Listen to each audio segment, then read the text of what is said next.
Neil, are you arguing that there should just be the one article of impeachment that is about the phone call?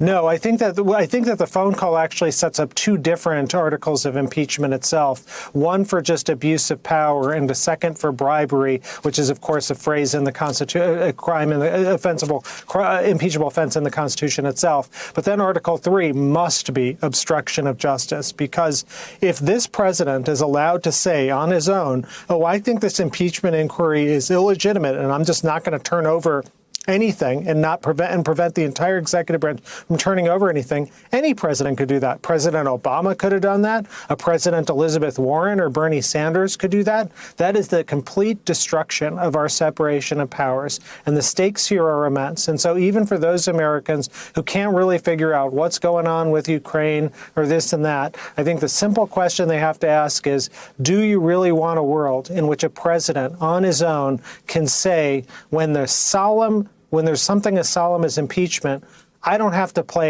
participate. I'm above all of that. And the answer to that from James Madison and Ben Franklin and all those founders you were just talking about earlier on your show is absolutely not. That's not the American way. It may be the Russian way. It's not the way we do things in America. Neil Katyal, the author of the new best-selling must-read book, Impeach, The Case Against Donald Trump. Thank you very much for joining us tonight, Neil. Really appreciate it.